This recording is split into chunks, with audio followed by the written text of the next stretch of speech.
my legacy. Before my time is up, I'll make them all remember me. Brown with the chin shot.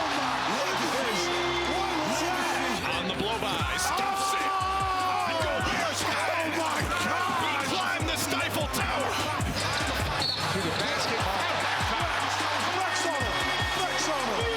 Brown with time.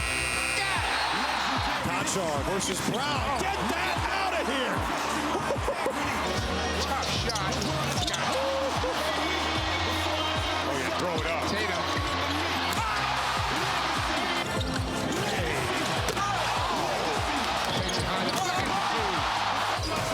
Nice. Brown on the blow by, top in, the tomahawk slam. Brown. Good night.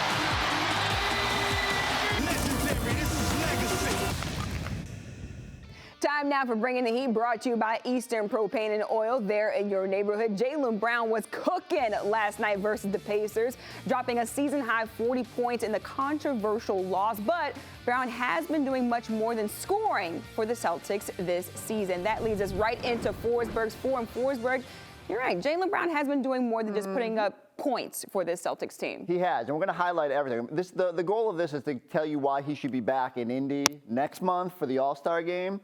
And there's no referees here to determine, which has been the best defense in the league against Jaylen Brown this season. So the numbers start with 6.4, and that is Jaylen's league-leading possessions finished in transition per game. Now, here's the thing, Mina. We know Jaylen Brown likes to get out, run the floor. There's only 6 players in the NBA that have more than 5 transition possessions per game right now. Donovan Mitchell, Shai Gilgeous-Alexander, Giannis, LeBron, and De'Aaron Fox. Oh, pretty elite good company. There. But clearly guys that like to get out on the break and get on the move. Jaylen is second in transition points per game at 7.6, behind only SGA. And I just love the way he sets the tone for this offense. What have we seen more of this season? They are moving and getting in transition and trying to get up the court a whole lot faster, more possessions, more intensity when they do. And all the end result is usually JB with a nice layup. And so I need to see more of that, and they need to keep that intensity cranked, because defenses, when they don't have time to set up in front of them, good luck trying to stop Jaylen Brown. And we see a lot of that in the first quarter as well, when Jaylen Brown is trying to set the tone for this Celtics team. All right, what's coming up next? All right, we're going to flip it to the other side of the ball. The number is 41.6, and that is the opponent field goal percentage when defended by Jaylen Brown this season. It leads the NBA among high-volume defenders, someone who's guarding at least 10 possessions per game. We did this last night on our pregame show. He is up there in terms of differential as well with the Joel Embiids of the world, the Bam Adebayos. Right now he's holding opponents to 5.8% below expected. That's tied for 6th overall in the league. Ironically, he's tied with Rudy Gobert, a pretty good defender in his own right, who we will see here in Boston tomorrow night.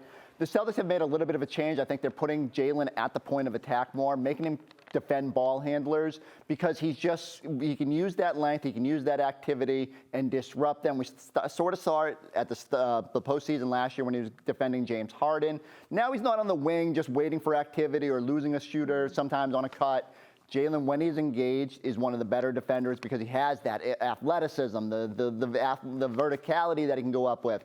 And I love what we're seeing from Jaylen on that side. It's time to start talking about him in all defense. Ooh, and Jaylen Brown said he wanted to be a part of that conversation right before the season started. All right, what's next? All right, the next number is plus 10.5. And this is Boston's net rating when Jaylen is on the court without Jason Tatum. Why this matters, really going on the entirety of Jason Tatum's career, the Celtics have struggled to score and generate consistent offense when he is not on the floor. One of the big changes this year is that the Celtics are actually thriving in those minutes when Jaylen is on the floor by himself. So much so that right now, when the two of them are on the court together, it's at plus 10.8. So it's barely even falling off. So Jaylen is essentially keeping up the level of play that starting group is having out there. This is a huge change. Last year was just plus 3.2 without Jason, and the previous 4 seasons total, plus 1.4 without Jason on the court, plus 7.9 when they're both out there. All right, that's a lot of numbers. Your head's scrambled. I see Amina's already giving me you've gone too far, you've gone too far. So I'm going to reel it back in. The basic way I can explain this is, before the Celtics would really struggle without Jason, but Jaylen has grown as as both a playmaker, as a go-to scorer, as someone who can direct an offense. that they're not doing that anymore. And this number right here is elite. It deserves a lot of spotlight for how good he's been out there. And I feel like we saw that last night with Jaylen Brown, with Jason Tatum not being on the floor and him being able to put up 40 points. All right, last but not least, what do you got for us? All right, the last number is 63.7. And you knew I wasn't going to do a whole segment on Jaylen Brown without folding in Kristaps Porzingis at some point. We have to talk about Brozingis. This is Boston's true shooting percentage when that Jaylen and Porzingis combo is on the floor. That would lead the league by 1.8%. Ironically, Indy's up there at number one at 61.9%. The Celtics are 3.3% better with that combo on the floor. And it's no surprise, right? Like, both can beat you in different ways. Jaylen in the mid-range, Porzingis beyond the three-point arc, and they've got this chemistry this year. JB has assisted on 34 Kristaps Porzingis buckets, 12 threes, 17 buckets at the rim, tied fourth most combo on the team, which you don't think of because you don't think of Jaylen as a high assist guy.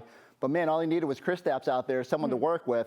And now the results are shining. And so we need more Brozingis. I still need people to tell me what that nickname is, that their secret. We're still trying to find out. We got to investigate. So we need a real investigation. I've had some people tell me some stuff online, some stuff that I don't know if I believe. Oh, boy. But we're gonna do some further digging, and we'll circle back in another Forsberg. We got to figure out that nickname for Kristaps Porzingis and Jaylen Brown. I'm very curious to find out what it is.